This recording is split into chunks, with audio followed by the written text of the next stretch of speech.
I need new music. This is the JJO Discover New Music Podcast. Joining me on Discover New Music, the one and only Taylor Momsen, the Pretty Reckless, brand new album, Dear God, out June 26th. It officially dropped. I always like to ask this after the album has come out because you guys have been living in it. You've been breathing it. It's been a part of you as you're creating, writing, producing.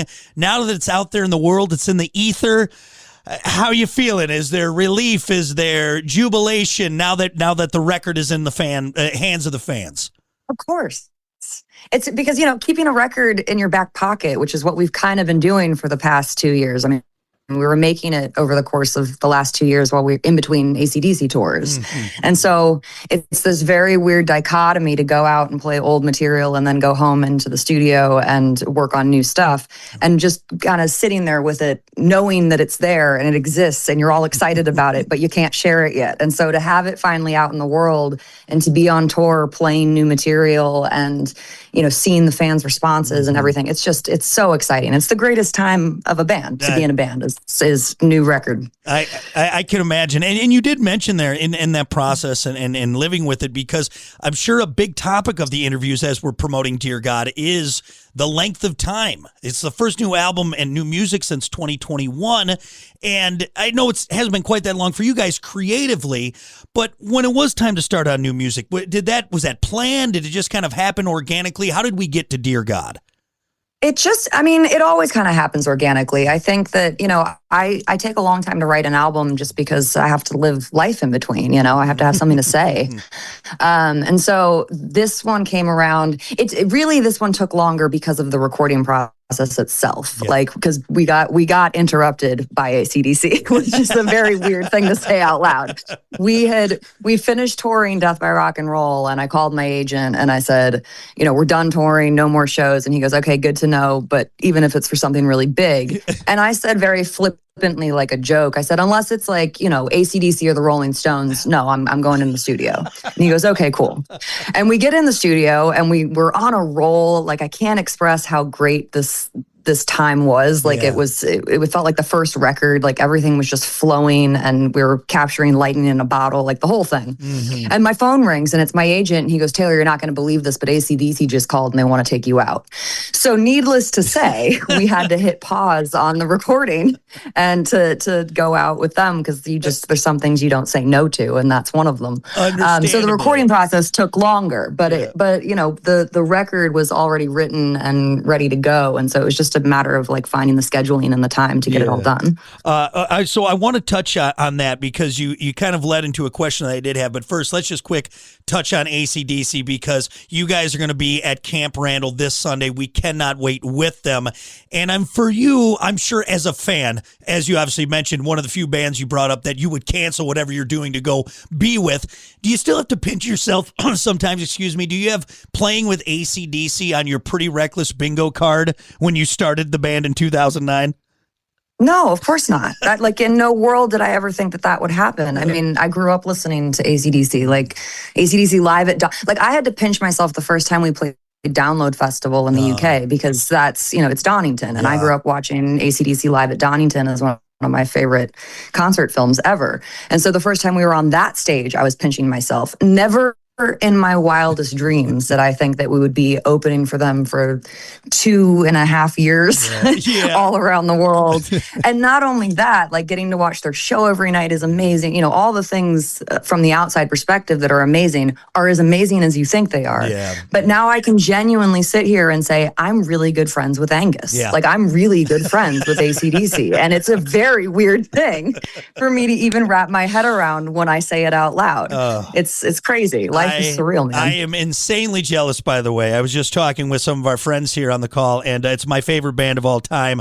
And I'm just so excited to have you guys both here. Obviously, AC/DC and the Pretty Reckless going to blow the proverbial roof off of Camp Randall, which is going to be great. But I am also insanely jealous that you are friends with Angus Young. I'm going to hold that against you, Taylor. I really am. I'm jealous of myself, if it's any constellation. Like, it's as cool as you think it is. Let's put it that way. Oh, I love love it. I love it. Well, we are in for such a treat, not only with the show, but brand new, The Pretty Reckless. Again, Dear God, the 5th album in the storied franchise now of The Pretty Reckless. And you mentioned something when we were chatting before about how this album really kind of just came together and it felt smooth and it just, the pieces were falling where they needed to, because you guys are veterans of the music scene at this point, which is hard to believe, Taylor, if you've really broke it down. You're on the tail end of coming up on 20 years.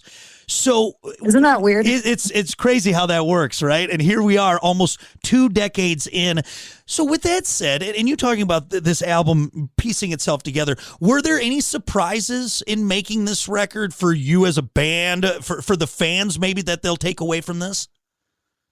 I mean, I think the surprise, I don't know if I would call it a surprise, but I think that we captured something on this record, and I don't know exactly how to explain it other than, or why it happened or any of those things, other than it feels like the first record. And so many, like, and not, I don't mean that musically or, repetitively or anything like that, but I mean like the energy and the intent behind it. Like, we have a fire in us that got reignited in a very real, palpable kind of way that I don't entirely know where it came from. I'm sure AC/DC had something to do with it, but we had this record before they called. So I don't entirely know. It's just this record was purely inspired in a very organic way that you can't force and you can't manufacture. And I think that like the where it came from and the intent of it being so honest and so vulnerable, but also completely and utterly brutal and aggressive and,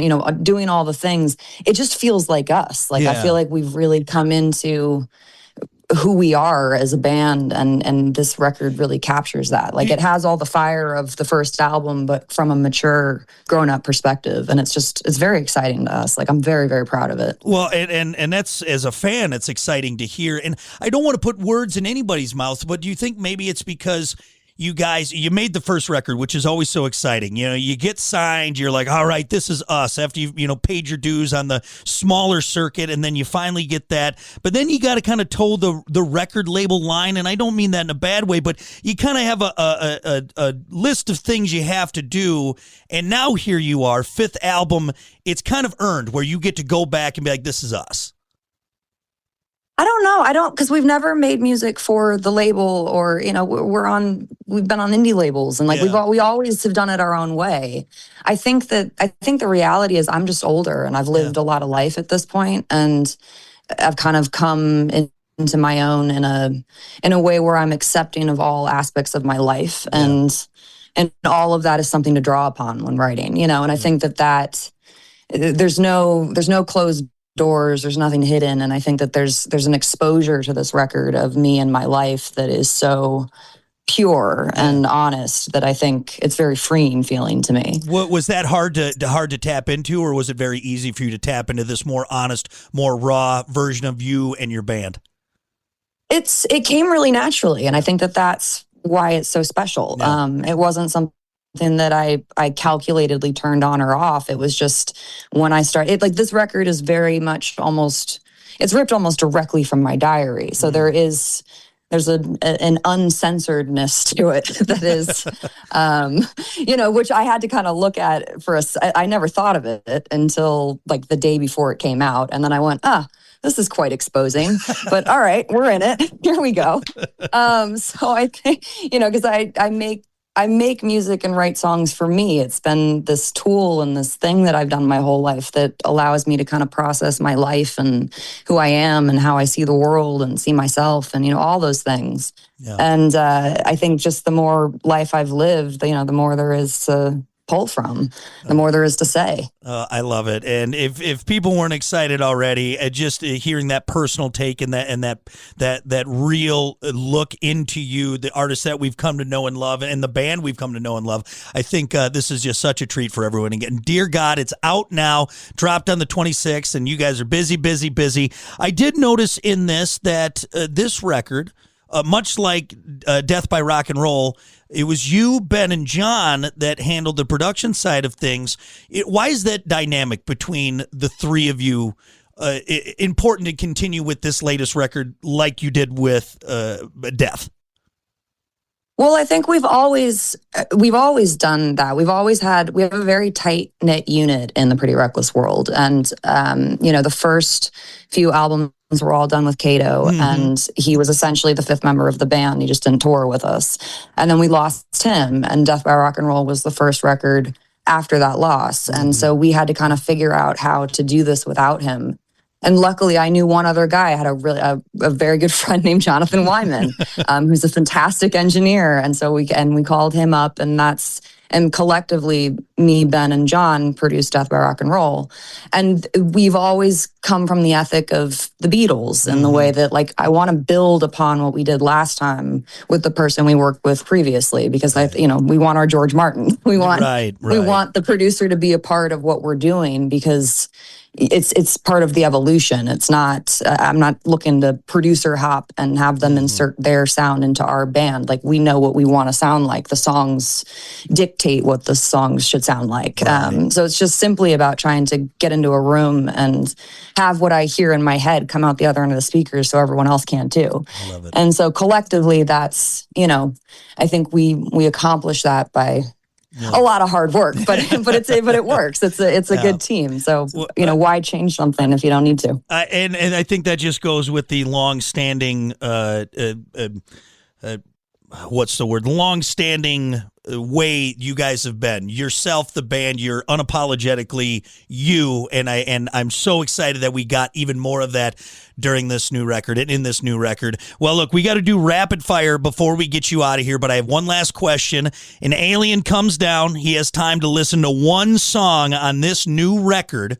All right, you got a Discman anti-skip on, of course. You got to play him one song before he has to go up back to his spaceship. Which one are you playing him off of Dear God? Oh, gosh, that's a hard one. Okay, you know what? I'm going to go title track. I'm going to go Dear God. Very It's got nice. all the things. It's got all the and, things. and then you get to give him 6 minutes and change of some pure rock and roll. Like, give him a moment. I love it. I don't think he's going to be disappointed. So, all right.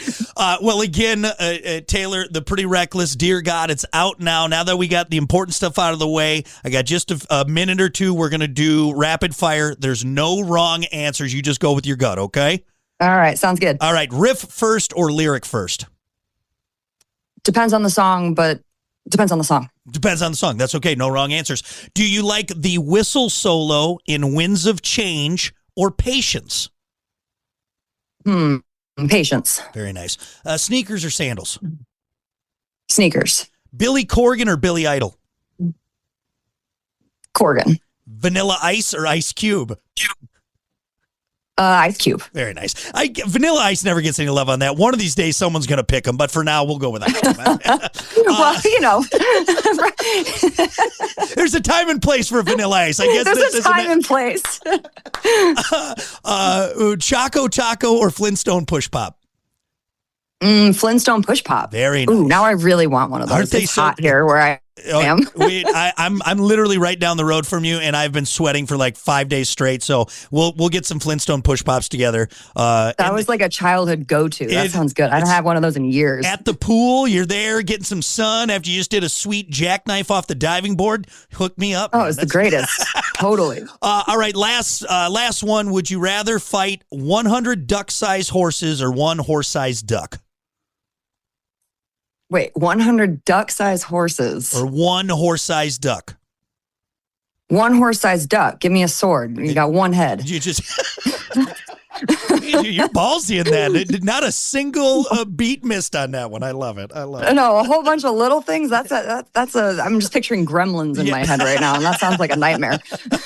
All right. Well, thank you for humoring me. More importantly, Taylor, thank you for talking new music. The Pretty Reckless, Dear God, out now. More importantly, you can see him at Camp Randall this Sunday with AC/DC. You're just a doll, and thank you so much. Oh my God, thank you so much. I can't wait to see you guys. It's going to be such a fun show. If you can get tickets, please come out. It's going to be great. We're going to be like AC/DC is amazing. I know everyone knows this, but they're amazing. You guys they're on fire right now. You guys are amazing yourselves, and we're just as excited for you too. So can't wait. Thank you so much.